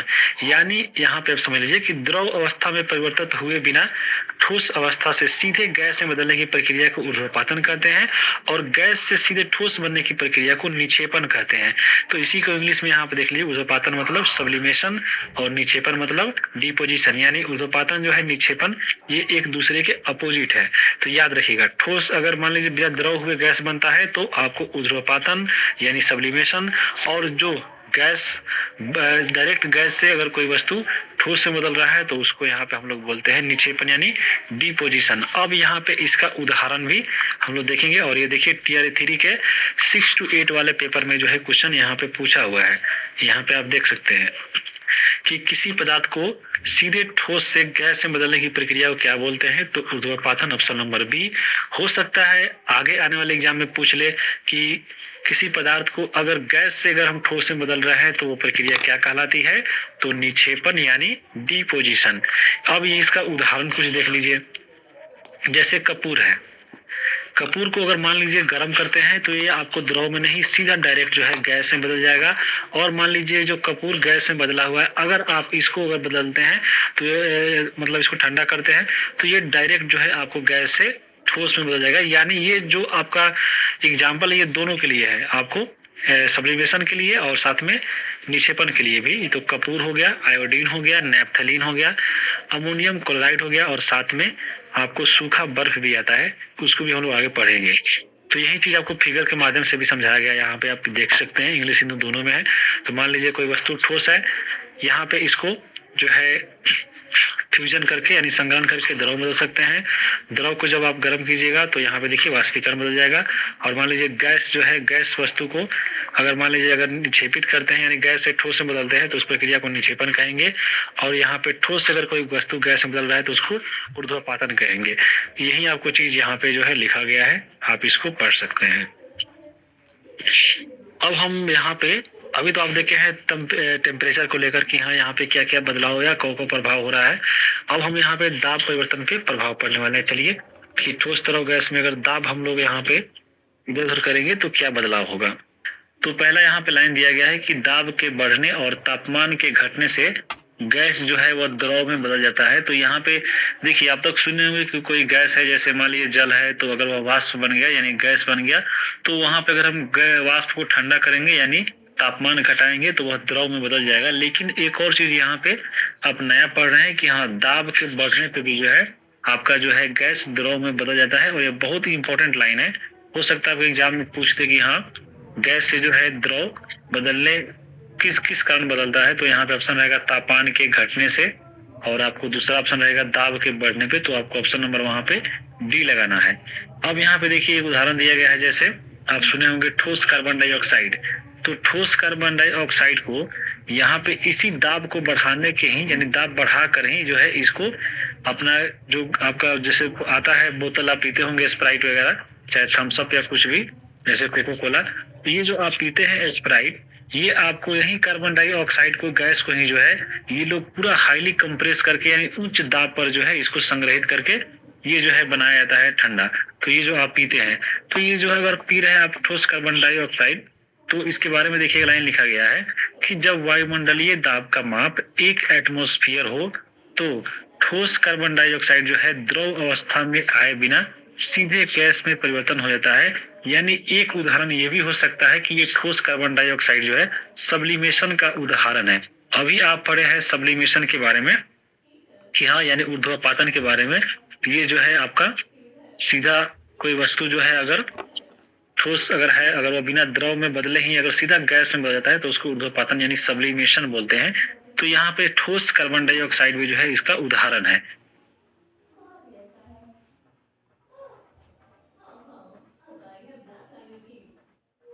अगर आप इस पे दाब लगाते हैं, ये जो है ठोस कार्बन डाइऑक्साइड है वो आपको द्रव में नहीं बदलेगा, ये सीधे जो है गैस में बदल जाएगा। और यही कारण है कि ठोस कार्बन डाइऑक्साइड को जो है शुष्क बर्फ कहते हैं। तो ये आपको इसके बारे में क्वेश्चन भी पूछा हुआ है कि सूखी बर्फ है, तो सूखी बर्फ क्या है। तो यहाँ पे देखिए ठोस कार्बन डाइऑक्साइड ऑप्शन नंबर यहाँ पे सी है। और उसी प्रकार से यहाँ देखिए दाब बढ़ाने में पदार्थ के कणों को समीप लाया जाता है, यानी अगर मान लीजिए कोई वस्तु इसमें रखकर जो आपका इसमें द्रव है, हो सकता है या गैस हो सकता है, तो इसको जो है पिस्टल से कस के पूरा दाबा जाता है, पूरा प्रेशर दिया जाता है और इसको प्रेशर करके बहुत मतलब कम आयतन इसको जगह करके फिर इसको जो है बोतलों में भरा जाता है। इस तरह हम कह सकते हैं कि पदार्थ की अवस्थाएं जो है, एक इम्पोर्टेंट इन्फॉर्मेशन आपको देनी थी कि PW सेट होने वाला है। ठोस, द्रव और गैस जो है दाब और तापमान के द्वारा तय होती है। यानी हम यहाँ पे कोई जो है पदार्थ की जो भी अवस्था है, ठोस, द्रव, गैस, इसको जो है हम लोग निर्धारित कैसे भी कर सकते हैं। उसमें अगर हम ताप और दाब को लाए तो वो आपको अवस्था परिवर्तन कर सकते हैं उसका। यही आपको पढ़े हैं। अब हम थोड़ा पढ़ लेते हैं वाष्पीकरण के बारे में क्या है। तो यहाँ पर देखिए, यहाँ से भी क्वेश्चन एग्जाम में पूछा हुआ है कि पदार्थ की अवस्था बदलने के लिए क्या सैद्य ऊष्मा देना या दाब बदलना आवश्यक है। यानी पदार्थ का जब हम लोग अवस्था पढ़ते हैं कि हाँ बदलता है, तो अभी आप ऊपर देखे हैं कि ताप और दाब, यानी तापमान बढ़ाने या घटाने और फिर दाब घटाने बढ़ाने से जो है वहां पे अवस्था बदल जा रहा था। तो क्या यही दोनों यही है जो आप पढ़े हैं कि हाँ ऊष्मा देना या दाब बदलना आवश्यक है अवस्था बदलने के लिए। तो क्या अपने दैनिक जीवन में क्या आप ऐसा कोई उदाहरण दे सकते हैं कि जिसमें बिना क्वथनांक पर पहुंचे हुए क्या कोई द्रव वाष्प में बदल सकता है। जैसे जल की बात करें तो जल को देखिए अगर खुला छोड़ देते तो धीरे धीरे वाष्प में परिवर्तन हो जाता है। यानी जल को कोई जरूरी नहीं है कि हाँ, अगर अभी हम ऊपर आप देखे हैं कि हाँ कोई द्रव है, जल है, तो जल को अगर मान लीजिए हम गर्म करते हैं, यानी इसको हम तापमान के द्वारा या इसको हम दाब के द्वारा इसको हम परिवर्तन कर रहे थे, तो क्या हम जल को अगर केवल गर्म करेंगे या तापमान करेंगे तभी वो आपको वाष्प में उड़ेगा, तभी वो आपको गैस में बदलेगा? तो बिल्कुल नहीं। अगर आप देखिए जल को अगर आप खुला भी छोड़ दीजिए आपको जमीन पे कहीं, चाहे देखिए जैसे कपड़ा खींचते हैं गर्मी के दिन में, चाहे ठंडा के दिन में भी, ठंडा का ही दिन चल रहा है, देखिए आप कपड़ा पसार दीजिए कहीं भी सूख जाएगा, तो वहां पे धूप के वाष्प में ये परिवर्तन हो जाता है और इसी को जो है बोला जाता है वाष्पीकरण। तो गीले कपड़े जो है इसी तरह सूखते हैं। आपको ठंडा के दिनों में चाहे आप ठंडा कहीं भी ठंडा में कपड़ा पसारते हैं, तो जैसे देखिए अगर रूम में पंखा चला के कपड़ा छोड़ देते हैं तो वो भी सूख जाता है। तो हम जानते हैं कि पदार्थ के कण जो है हमेशा गतिशील होता है, अभी आप देखे हैं, और कभी जो है ये रुकते नहीं है, हमेशा गतिशील रहता है। एक निश्चित तापमान पर जो है गैस, द्रव या ठोस के कणों में विभिन्न मात्रा में गतिज ऊर्जा जो है होती है। द्रवों में सतह पर स्थित कणों के कुछ अंशों में इतनी गतिज ऊर्जा होती है कि वे दूसरे कणों के आकर्षण बल से मुक्त हो जाते हैं और क्वथनांक से कम तापमान पर द्रव के वाष्प में बदलने की इस प्रक्रिया को वाष्पीकरण कहते हैं। अभी तो आप देखे हैं क्वथनांक जो यानी 100 डिग्री सेंटीग्रेड होता है, तो 100 डिग्री सेंटीग्रेड में तो पानी जो है वह खौलता है यानी उबलने लगता है, यानी उबलना लिखते रहे हम, यानी उबलना यह शुरू हो जाता है। और उससे पहले यानी 100 से पहले यहाँ पे जो पानी है अगर गर्म होता है तो वो जो है वाष्प में परिवर्तन हो जाता है और उसको हम लोग बोलते हैं वाष्पीकरण। तो ये चीजें आपको याद रखिएगा। जैसे देखिए, वाष्पीकरण की दर के लिए कौन सा कथन सही है? तो क्या तरल के तापमान के सीधे अनुपातिक होता है, दूसरा है तरल के तापमान के स्वतंत्र होता है, आसपास की हवा की आर्द्रता के सीधे अनुपातिक होता है। तो यहाँ पे देखिए पहला सही इसलिए है कि देखिए तरल के तापमान के सीधे अनुपातिक होता है, यानी कोई भी अगर मान लीजिए अगर द्रव है उसको तापमान अगर आप वाष्प में बदल रहे हैं तो जितना तापमान बढ़ाइएगा फिर धीरे धीरे वैसे ही जो है वह वाष्प में मतलब बढ़ते जाएगा।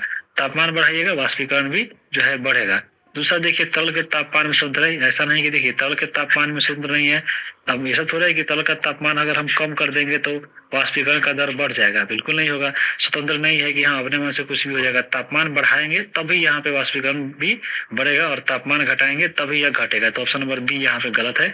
उसको देखिए आसपास की हवा की आर्द्रता के सीधे अनुपातिक, ये भी बिल्कुल जरूरी नहीं है कि यहाँ हमारे आसपास का हवा बहता है तो ये जरूरी नहीं है कि हाँ आपको वह हो सकता है वो नमी वाला हवा बह रहा हो या सूखा हवा बह रहा हो, उस पर डिपेंड करता है। तो ये भी गलत है कि तरल के तापमान के सीधे अनुपातिक होता है, यानी तरल के अगर हम तापमान बढ़ाएंगे तो यहाँ पर अनुपातिक इसका, जैसे सर आपका तापमान बढ़ाइएगा वैसे वैसे जो है वाष्पीकरण की दर जो है वो आपको बढ़ेगा और जैसे जैसे तरल का तापमान घटाइएगा वैसे वैसे वाष्पीकरण की दर भी घटेगा, यानी इस पे डिपेंड करता है। तो ऑप्शन नंबर यहाँ पे 74 का ये हो जाएगा। और देखिए ये भी जो है TR3 के TDT में सवाल पूछा हुआ है 74 नंबर। अभी ऊपर आप देख रहे हैं 77, 77, 78, 79 और यहाँ पे देखिए 74 पूछा हुआ है।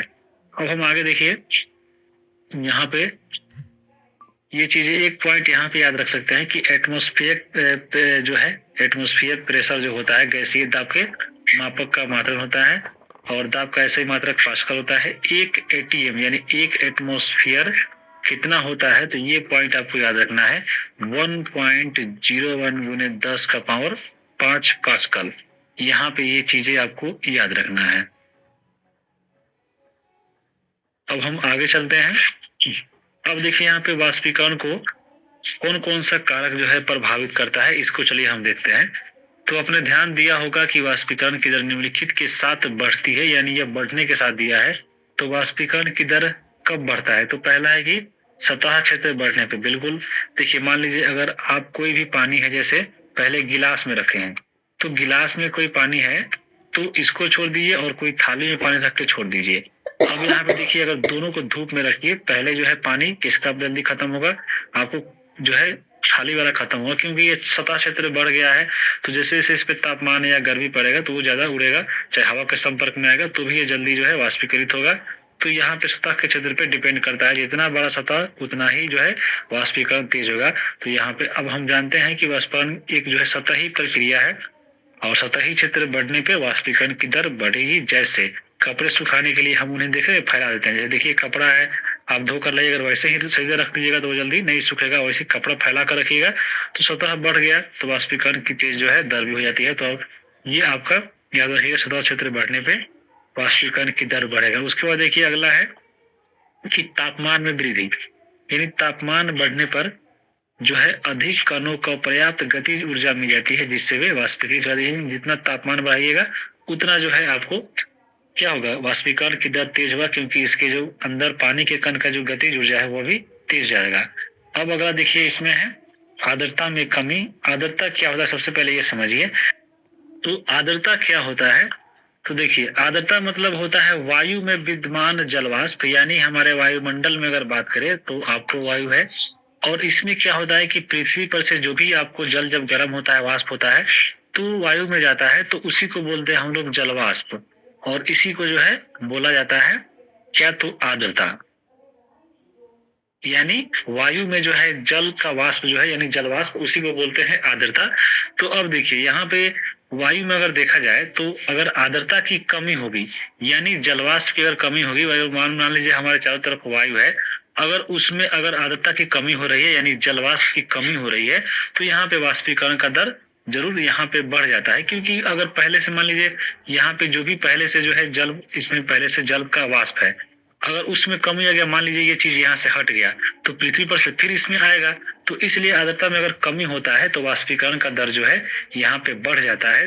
तो वही लिखा हुआ है यहाँ पे कि किसी निश्चित तापमान पर हमारे आसपास जो है वायु में एक निश्चित मात्रा में जल वाष्प होता है, लेकिन जब वायु में जल की कणों की मात्रा अगर पहले से ही अधिक हो तो यहाँ वाष्पीकरण की दर घट जाएगी। यानी अगर पहले से अगर मान लीजिए इसमें है तो वाष्पीकरण घट जाएगा, और यही आपका जल की वाष्प की मात्रा इसमें पहले से है, अगर वो यहाँ से चला गया यानी आर्द्रता की कमी हो गई, तो उस स्थिति में क्या होता है कि वाष्पीकरण की दर यहाँ पे बढ़ जाती है। तो यही वहां पे लिखा गया है। अब यहाँ पे आगे देखिए, अगला जो है कि वायु की गति में वृद्धि। देखिए अगर मान लीजिए वायु अगर तेज बह रहा है तो जल्दी कपड़ा सूख जाता है। तो क्यों सूखता है? क्योंकि वह आपको वायु में भी जो है वाष्पीकरण बढ़ता है।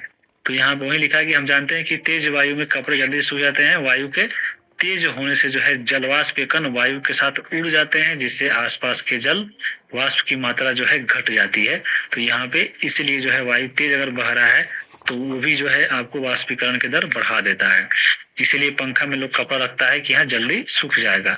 अब अगले देखिए यहाँ पे जो है वाष्पीकरण के कारण शीतलता कैसे होती है, यानी जब वाष्पीकरण जब होता है तो वो चीज ठंडा क्यों होता है। जैसे देखिए खुले हुए बर्तन में रखे द्रव में निरंतर जो है वाष्पीकरण होते रहता है। यानी अगर मान लीजिए बर्तन अगर खुला है और उसमें पानी है तो हमेशा वाष्पीकरण होते रहता है, और वाष्पीकरण के दौरान जो है कम हुई ऊर्जा को पुनः प्राप्त करने के लिए जो है द्रव के कण अपने आसपास से जो है ऊर्जा आवेशित कर लेते हैं। इस तरह आसपास से ऊर्जा जो है आवेशित होने के कारण जो शीतलता प्रदान करती है। यानी अगर मान लीजिए कोई पानी अगर गिलास में है तो यहाँ पे क्योंकि पानी जो है हमेशा कण गतिशील होते हैं, और यहाँ पे हमेशा जो है कैसे भी आपको वाष्पीकरण होते रहता है, कम बेसी होते रहता है। तो यहाँ पे मान लीजिए वाष्पीकरण हो गया तो वाष्पीकरण के दौरान जितना भी ऊर्जा कम होता है वो आपको चाहता है कि अब पुनः हम यहाँ पे प्राप्त कर ले। तो उसी को प्राप्त करने के लिए ही जो है अपने अगल बगल के जो भी आपको उसमें है ऊर्जा उसको अवशोषित करता है, इसलिए जो है वो आपको ठंडा महसूस कराता है। तो यही आपको वाष्पीकरण के कारण आपको ठंडा लगता है। जैसे यहाँ पर देखिए उदाहरण में दिया गया है, जैसे जब आप एसीटोन एक द्रव होता है जिसको जो नेल पॉलिश को हटाने में काम आता है। जैसे नाखून पे देखिएगा जो नेल पॉलिश होता है वहां पे रखिएगा तो आसानी से हट जाता है, लेकिन एसीटोन को देखिएगा जैसे आप हथेली पे गिराते हैं तो इसमें क्या होता है, देखिएगा जैसे रखिएगा वो उड़ने लगता है। इसके कण आपके हथेली पर और उसके आसपास जो है ऊर्जा प्राप्त कर लेते हैं, और ऊर्जा प्राप्त करने से क्या होता है कि वो आपको उड़ जाता है और वाष्पीकृत होता है, और देखिएगा आपको हाथ में ठंडा लगने लगता होगा जैसे एसीटोन आता है। तो इसी का उदाहरण है ये। तेज धूप वाले गर्म दिन में के बाद देखिएगा लोग जो है अपनी छत या खुले स्थान पे जल छिड़कते हैं, ताकि वहां पे जो जल छिड़केंगे तो पानी वाष्प होकर उड़ जाएगा और वहां पे ठंडा महसूस कराएगा। तो ये आपको याद रखिएगा। अब हम देखेंगे आगे गर्मियों में हमें सूती कपड़े क्यों पहनना चाहिए। अगला यहाँ पे जैसे देखिए दिया है कि गर्मियों में हमें सूती कपड़े क्यों पहनना चाहिए, तो ये भी आपका वाष्पीकरण का ही उदाहरण है। इसमें क्या होता है कि जो भी सूती कपड़ा होता है वह जल का अवशोषण अधिक करता है, इसलिए जो है हमारा पसीना जो है गर्मी के दिनों में देखिएगा आसानी से वाष्पीकृत हो जाता है और हमको ठंडा महसूस कराता है। इसलिए जो है गर्मी के दिनों में खास करके कपड़ा पहनना चाहिए सूती। अगला देखिए एक और जो है बहुत अच्छा एग्जाम्पल दिया है जो आपको वाष्पीकरण का है कि बर्फीले जल से भरे गिलास की बाहरी सतह पर जल की बूंदे क्यों नजर आती है। जैसे देखिएगा आप मान लीजिए आपको पानी देखिएगा गिलास में अगर रखिएगा ठंड खास करके अगर ठंडा पानी एकदम फ्रिज से निकाल कर ठंडा पानी देखिए गिलास में अगर भरा हुआ है तो देखिए गिलास के जो किनारे जो गिलास होता है उस पे आपको गोला आपको देखिएगा चारों तरफ जो है ऐसे बूंद का जो है आपको बन जाता है। तो ऐसा क्यों बनता है, देखिए किसी भी बर्तन में अगर हम बर्फीला जल रखते हैं तो जल्दी ही बर्तन की बाहरी सतह पर हमें जल की बूंदें नजर आने लगेगी। वायु में उपस्थित जलवाष्प की ऊर्जा जो है ठंडे पानी के संपर्क में आकर कम हो जाता है। यानी क्योंकि यह हमारे चारों तरफ वायु है तो वायुमंडल में चाहे वायु में देखिएगा चारों तरफ जलवाष्प है, यानी वाष्प यानी गैस है, जल का जो गैस है। अब ये जैसे देखिएगा ठंडा चीज के वस्तु के संपर्क में आता है तो यहाँ पे क्या होता है कि ये ठंडे पानी के संपर्क में आकर ये जो है आपको जो इसमें पानी है जो वाष्प बना हुआ है या ठंडा पाकर या आपको जैसे ही सटता है ये वाष्प या गैस जो गिलास के किनारे से या इसमें, तो वह आपको उसमें आकर ठंडा हो जाता है। और ठंडा होने के बाद जानते हैं कि कोई भी वस्तु जैसे गैस है अगर आप इसको ठंडा कर रहे हैं, जैसे मान लीजिए पानी का जल वाष्प यानी जल का ये वाष्प यानी भाप है, तो आप इसे ठंडा कीजिएगा तो वो भी जो है आपको पानी का रूप यानी द्रव बन जाता है। तो यही जो है पानी द्रव के रूप में आपको देखिएगा दिखाई देता है और यह द्रव अवस्था में बदल जाता है, जो हमें जल की बूंदे के रूप में यह नजर आता है। तो यही आपका कारण होता है। अब देखिए अगला इसमें एक और यहाँ पे इसका जो एक्सरसाइज है इसमें दिया गया है कि निम्नलिखित तापमानों को जो है सेल्सियस इकाई में बदले। तो यहाँ पे देखिए ऑप्शन दिया हुआ है 300 केल्विन और 573 केल्विन को जो है यहाँ पे आपको सेल्सियस बदलना है। तो यहाँ पे एक फॉर्मूला भी होता है जिसको लेकर क्वेश्चन नहीं पूछा था, आपको समीकरण दिया था। देखिए टियर 2 के पीजीटी का सवाल 124 नंबर की समीकरण जो सेंटीग्रेड, फारेनहाइट तथा रिम्यूअर के लिए तापक्रम स्केल से संबंध व्यक्त ज्ञात कीजिए, कौन सही है। तो पहला इसमें देखिए C/100 1-32/138 R/80, तो यही आपका यहाँ पे सही है। बाकी इसमें आप देख रहे हैं कि एक रोमन वाला नहीं दिया है, रोमन वाला दिया हुआ है, ये जो है आपका ये वाला C/100 1-32/180, ये केल्विन वाला इसमें जो नहीं दिया है, तो यहाँ पे आप लिख सकते हैं K-273/100। अब यहाँ पे अगर कोई भी आप निकालना है, जैसे यहाँ पे देख लीजिए, मान लीजिए पहला हम निकाल के दिखाए थे आपको 300 केल्विन को जो है बदलना है आपको सेंटीग्रेड में। तो सेंटीग्रेड में देखिए फॉर्मूला है सेंटीग्रेड पर C/100 बराबर K-273/100। अब यहाँ पे देखिए 100 से 100 इसको काट भी सकते हैं। यहाँ पे देखिए केल्विन को जो है बदलना है सेंटीग्रेड में, तो केल्विन यहाँ पे है, तो आप केल्विन का जो है 300 यहाँ पे रख दीजिए, 300 माइनस 273 कीजिएगा, बाकी आपका C बराबर ऐसे ही आ जाएगा, यानी C बराबर 300 माइनस 273। अब यहाँ इसको 27 आंसर इसका हो जाएगा। तो इस प्रकार से इसको भी आप निकाल सकते हैं और ये फॉर्मूला इसी तरह ही काम ही करता है। आप जो भी मान लीजिए दो संबंध आपको दिया रहेगा उसमें एक वैल्यू पुट करना है जो आपका दिया हुआ है और जो निकालना है उसको निकाल सकते हैं। तो इसी प्रकार से आप इसको भी और इसको भी जो है आप निकाल लीजिएगा। यहाँ पे तो ये आसान है, अगर आपको सेंटीग्रेड को बदलना है अगर केल्विन में तो बस इसमें 273 जोड़िएगा तो आपको केल्विन में बदल जाएगा। तो इस प्रकार से जो है आपको याद में रखिएगा और इसका ये जो है आपको याद रखिएगा। देख रहे हैं आपको क्वेश्चन भी जो है पूछा हुआ है, यहाँ पे पहला इसका आंसर होगा। बाकी यहाँ पे देखिए दिया हुआ है 3 नंबर की, नेप्थलीन को जो है रखे रहने पर यह समय के साथ कुछ भी जो है ठोस पदार्थ छोड़े बिना अदृश्य हो जाती है, क्योंकि नेप्थलीन जो है बताए हैं आपको ऊर्ध्वपातन यानी सब्लिमेशन का उदाहरण है। ये जो है ठोस पदार्थ से सीधा गैस में बदल जाता है, इसलिए जो है वो अदृश्य नहीं होता है क्योंकि गैस नहीं दिखता है। चौथा है देखिए निम्नलिखित पदार्थों को उनके कणों के बीच बढ़ते हुए आकर्षण बल के अनुसार सजाना है, यानी बढ़ते हुए आकर्षण बल यानी सबसे पहले कम होगा किसमें, तो यहाँ पे देखिए जल है, चीनी है और ऑक्सीजन है। तो यहाँ पे बढ़ते हुए आकर्षण बल यानी सबसे पहले तो कम होगा गैस में, उसके बाद देखिए गैस से ज्यादा किसमें होगा, उसके बाद आपका द्रव में होगा और लास्ट में आपका ठोस में होगा। तो अब लिख दीजिए, देखिए जैसे इसमें गैस है क्या तो ऑक्सीजन है, तो सबसे पहले ऑक्सीजन हो जाएगा 1 नंबर पे, उसके बाद देखिए आपका इसमें द्रव है यानी 2 नंबर पे जल हो जाएगा और 3 नंबर पे ठोस चीनी है। तो इस प्रकार से आप इसको सजा सकते हैं। ये दिया था। अब आगे देखेंगे हम लोग, पहला चैप्टर समाप्त हो गया है। अब हम देखेंगे